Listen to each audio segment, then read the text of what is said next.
महाराष्ट्र राज्य महिला आयोगाच्या वतीनं गेले 4 वर्षापासून आम्ही ह्युमन ट्रॅफिकिंगवरती युद्ध पातळीवरती काम करतो.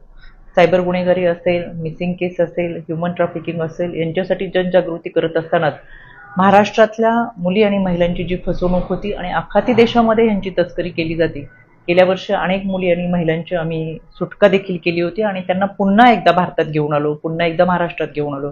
आणि म्हणून मी पुणे पोलीस आयुक्त आणि त्यांच्या टीमचं, पोलिसांचं मनापासून कौतुक करेन की त्यांनी गेले 3 दिवसापासून बुधवार पेठेमध्ये जी कारवाई सुरू केली आहे त्याच्यामध्ये अनेक ह्युमन ट्रॅफिकिंगमध्ये असलेल्या महिला आणि मुलींची सुटका केली आहे आणि पुन्हा एकदा त्यांना त्यांच्या देशामध्ये पाठवण्याची प्रक्रिया यामध्ये सुरू आहे.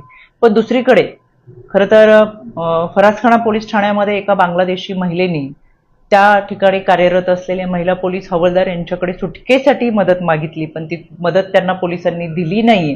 आता त्याचा संपूर्ण तपास देखील सुरू आहे. संबंधित तपास अधिकाऱ्यांशी सुद्धा मी चर्चा केली. यामध्ये महिला पोलीस हवालदारांना निलंबित करण्यात आलेलं आहे. पण खऱ्या अर्थानं वर्दीवर असताना आपण अडचणीत असलेल्या व्यक्तीला मदत करणं हे कर्तव्य असून सुद्धा त्यांनी ते टाळलं. असं जर कोणी करत असतं तर त्यांच्यावर निश्चितपणाने कारवाई केली जाईल. पण 2 घटना समोर पाहिल्या तर लक्षात येतात. एकीकडे पोलीस अतिशय चांगल्या पद्धतीचं काम करत असताना काही व्यक्तींमुळे ही पोलीस वर्दी बदनाम होती. असं होऊ नये याची सुद्धा दक्षता पोलिसांनी घेतली पाहिजे.